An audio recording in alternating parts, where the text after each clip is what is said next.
And what is going on, you guys? Welcome back to another Ghostbusters Spirits Unleashed video. We are going to be diving into the Ghost gameplay and what it is to play the Ghost. We will also do Ghostbusters as well. I feel like these videos are going to be better to do it by themselves and explain it, so here we go. We have the Ghost. Your objective is to haunt the place. You are going to be chased by 4 Ghostbusters. You have 3 rifts that you need to either defend or hide. I feel like if you can and you spawn near either 1 or 2 of them, it's best to hide it so that way they're not looking for the specific design.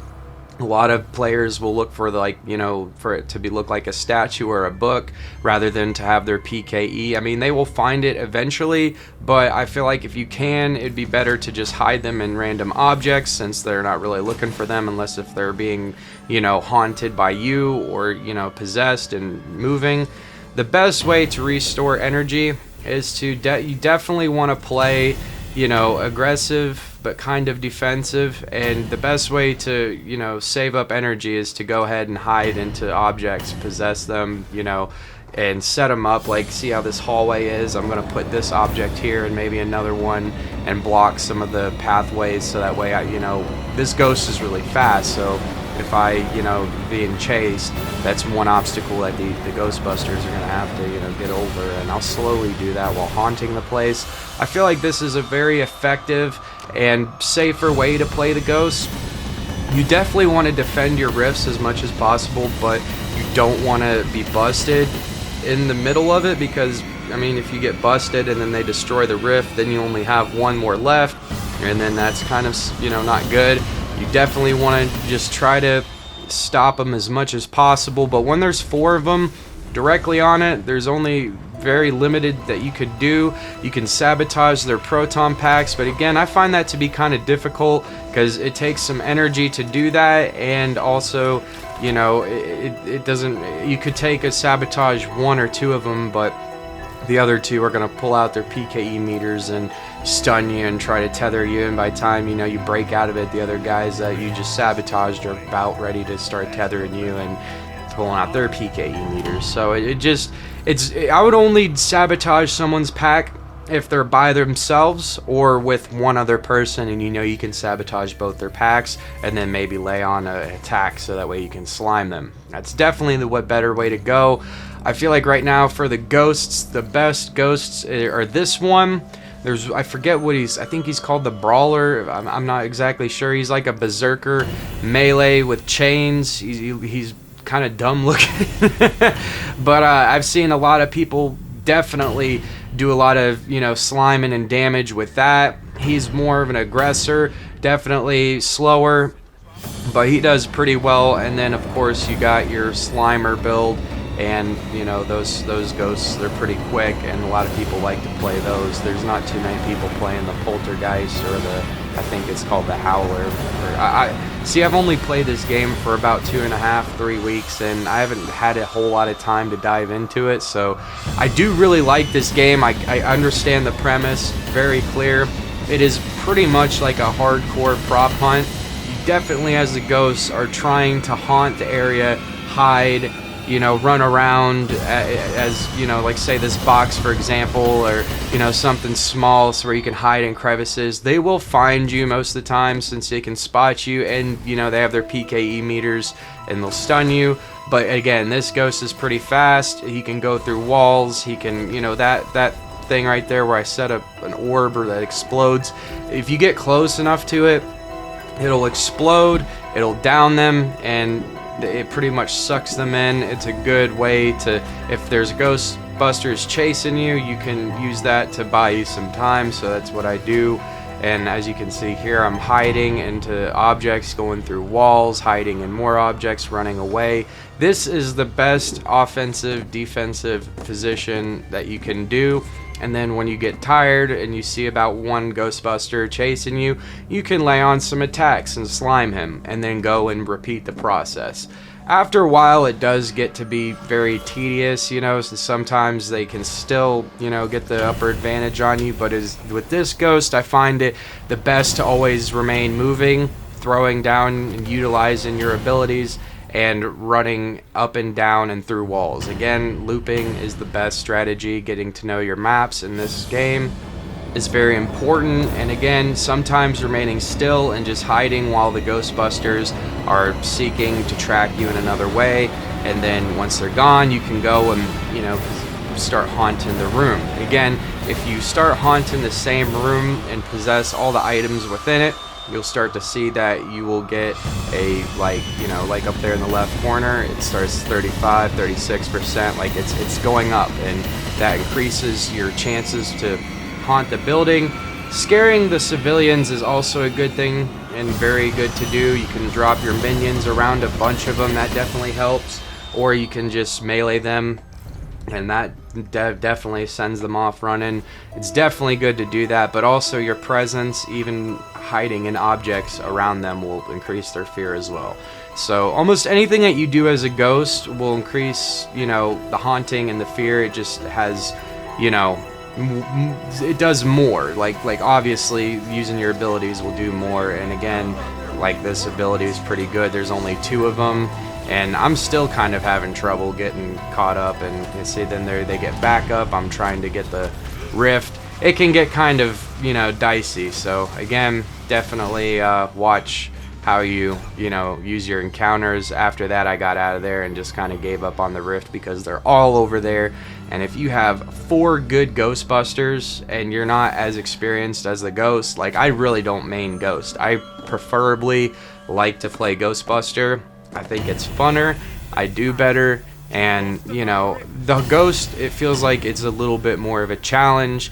You're definitely, instead of trying to attack all the time, you're pretty much playing either defensive or offensive. And the more offensive you play, the more that you're chancing yourself into getting caught. And there's no, like, people that are getting hurt, injured, or killed. Like, this is all kind of, you know, at least in my perspective, I think this is more like a fun game. I mean, there is a try-hard aspect to it, but this is a fun family-friendly franchise. Sorry, that was a tongue twister. But yes, a fun family-friendly franchise that plays a pretty decent role at not being able to have people die, or, you know, all it is downing people and haunting a place. You win or lose, and there's always the next game. So, you know, I definitely think this is more of a hardcore prop hunt, at least on the Ghost perspective.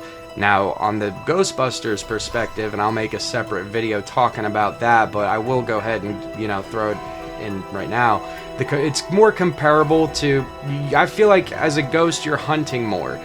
You know, you're trying to find the Ghost. You're the aggressor. You know, the Ghost is more or less, I mean, he can be the aggressor, but 9 times out of 10, a lot of people, right now at least, are playing the Ghost pretty defensively, roaming around, trying the best to just haunt the building and, you know, win the game. And the Ghostbusters' primary objective is to take out the rifts as fast as possible, and while doing that, being able to bust the Ghost once or twice. And then when the final, you know, when all the rifts are gone and that's that last bust, they all will rush the Ghost as quickly as they can and as fiercely as they can. And that's the best way to play it as the Ghostbuster. I mean, for real, that is primary objective, and that's how this game is built and made.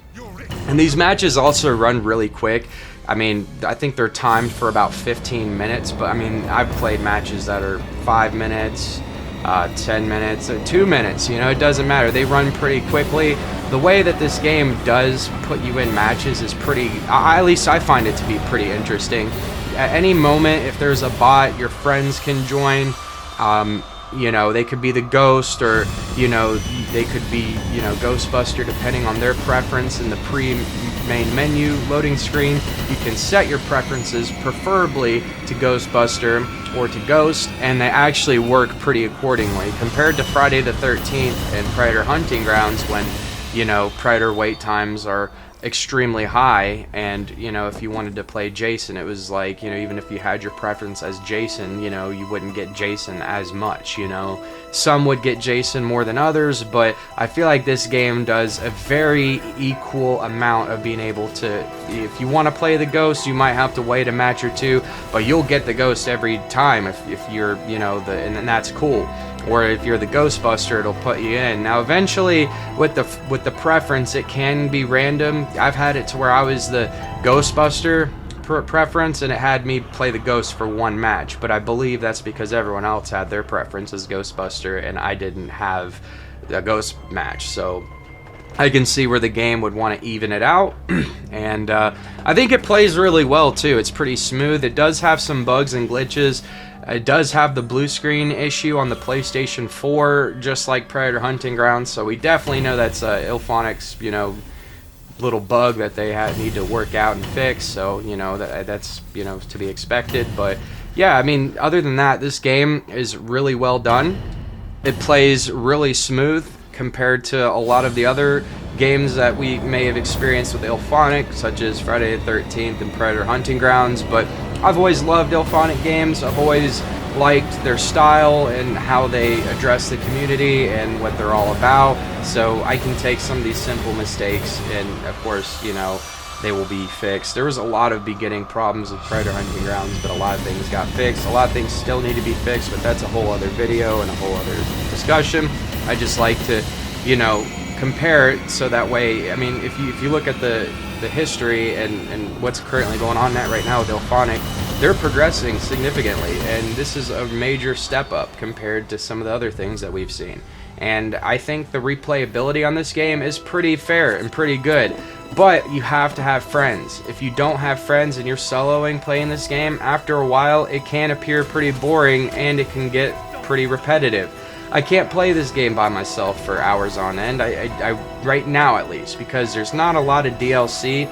There's a lot of grinding to do for leveling up and earning, you know, side quests and doing your, you know, being able to get a lot of more attachments and things like that. However, I do think that it is funner and a better experience if you have a group of friends to play with and game with. Just like any game and anything, you know, this is not a single player game, so, you know, it's a multiplayer game, so obviously with friends it'll be better. But I just had to, you know, say that, and I cannot wait to see what other DLCs are coming. I've been talking to Ilphonic here and there, and they said they cannot wait to show us what more stuff that they have planned for this game, and all the DLCs to come. I know they're going to deliver. I know this is going to be super cool and super awesome. I hope that we get maybe another mode. I feel like maybe one or two modes or a story. I mean, they have a pretty decent story in the beginning, you know, kind of explaining what this is, how things are, you know, giving you a pretty decent tutorial. The tutorial is much better in this game than, you know, the previous games, so they definitely listen to the community about that. There is also an AI ghost and I know there's AI, you know, Ghostbusters, but, you know, they don't necessarily have an AI Predator or an AI Jason, so I thought it was pretty cool that they had an AI ghost. And the AI ghost is actually pretty decent, so that's something I just wanted to go ahead and throw in there. Hopefully I didn't throw too much information at you at once. Thank you guys for watching this video, and this is how I use and play the Ghost. Thank you so much, and I will see you guys next time. Peace out.